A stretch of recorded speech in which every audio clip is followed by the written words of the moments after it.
বিসমিল্লাহির রহমানির রহিম। প্রিয় দেশবাসী, আসসালামু আলাইকুম। প্রিয় দেশবাসী, আপনারা জানেন বাংলাদেশের পেট্রোলিয়াম কর্পোরেশন কোম্পানি পিপিসি একটি সরকারি সংস্থা। সেই সংস্থার প্রধান কার্যালয় হলো চট্টগ্রামে। সেই চট্টগ্রামে বাংলাদেশ পেট্রোলিয়াম কোম্পানি বিপিসির একটি পাঁচতলা ভবন নির্মাণ করা হয়েছে 50 কোটি টাকা ব্যয়ে। সেই 50 কোটি টাকা ব্যয় করে একটি ভবন নির্মাণ করার পরে পিবিসির বর্তমান চেয়ারম্যান সে বলে সে এখানে বসবে না, এখান থেকে এই অফিস সরিয়ে ঢাকায় নিয়ে আসবে।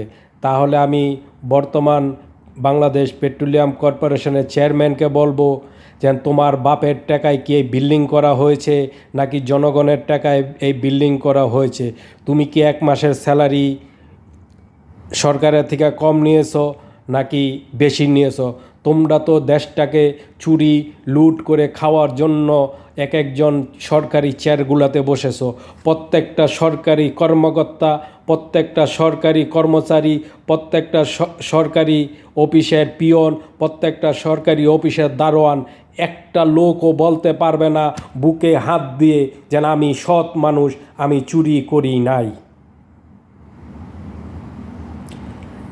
সে এখান থেকে এই অফিস সরাইতে কেন চাচ্ছে? তার কারণ হলো একটা, সে যদি ঢাকার থেকে চট্টগ্রাম গিয়ে অফিস করে সে বিমানে যাবে, সে আরামায়েশ করবে, এটার জন্য সে সরকারের থেকে লক্ষ লক্ষ টাকা মাসিক ভাতা নেবে। বাংলাদেশে দেখেন একটা সরকারি কর্মকর্তা আপনি দেখাইতে পারেন? আমার চোখে দেখা একমাত্র একজন সরকারি কর্মকর্তা দেখেছি, নাম তার সারোয়ার আলম। একটি সরকারি কর্মকর্তা দেখেছি, নাম তার সারোয়ার আলম, যে দুর্নীতির বিরুদ্ধে জিরো টলারেন্সের কাজ করেছে। এই ছাড়া আনলে আর কোনো একটা সরকারি কর্মকর্তা আমার এই 50 বছর বয়সে আমি দেখিনি সে ভালো কাজ করেছে, সৎ কাজ করেছে। আজকে দেখেন বাংলাদেশে সরকারি যত ভবন হয়, জেলা, উপজেলা, থানা, গ্রাম পর্যায়ে একটি ভবনও 1 বছরের বেশি টিকসই হয় না। তার কারণ কি? হয় তারা রডের বদলে বাঁশ দেয়, সিমেন্টের বদলে বালু দেয়, ইটের বদলে মাটি দেয়, সেই জন্য একটি ভবনও থাকে না। আজকে দেখেন রোড গার্ডগুলো যে কাজ করে কন্ট্রাক্টররা, সে কোনো না কোনো এমপি, কোনো না কোনো চেয়ারম্যান, কোনো না কোনো নেতার আত্মীয় স্বজন। যা মন চায় তাই তারা রোডের কাজগুলা করে। দেশ উন্নত হবে কি করে? আগে যদি সরকারি কর্মকর্তা কর্মচারীরা সৎ হয়, ধার্মিক হয়, নামাজি হয়, ঘুষ খাওয়া বন্ধ করে, চুরি বন্ধ করে, চাটা বন্ধ করে, তাহলে দেশ উন্নত হবে। যেন আমি ঘুষ খামু না, আমি তোরে খারাপভাবে কোনো কাজ করতে দিব না, কাজ যা করবি 1 নাম্বার করবি, টাকা 1 নাম্বার নিবি। কোন সরকারি কর্ম দেখান আপনারা ভাই? বাংলাদেশে দেখান। কেন রে ভাই? কেন সরকার বেতন দেয় না? সরকার তো জনগণের ট্যাক্সের টাকা দেয়, তোমাদের বেতন দেয়। হ্যাঁ, তাহলে কেন তোমাদের এত প্রয়োজন? এনবিআরের, বাংলাদেশ রাজস্ব কর্মকর্তা এনবিআরের একটা লোক 1000 কোটি, কেউ 1000 কোটি, কেউ 2000 কোটি টাকার মালিক, কেউ 5000 কোটি টাকার মালিক।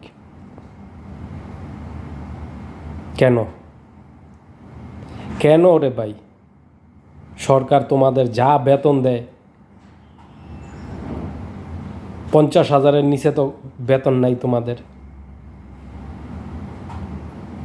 তো চুরি কেন করা লাগবে? মরণের চিন্তা নাই? আর এই বাংলাদেশে কিছু ভূমিদস্যু আছে, কিছু ভূমিদস্যু আছে। আরে ভূমিদস্যুরা একবার চোখ বুজা চিন্তা কর, যেন গরিব দুঃখী অনাহারী সরকারি খাস জমি কোনোটা বাদ দেস না।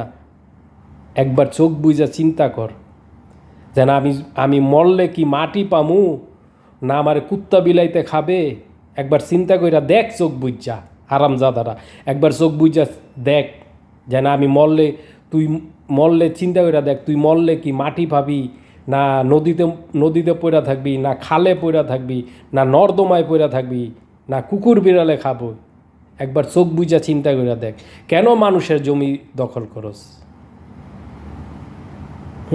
হাইশরের ময়দানে তুই যতটুক জমি দখল করবি, এর এর 7 গুণ জমি তোর তোর গলায় ঝুলাই দিব। তখন তখন তুই কি করবি?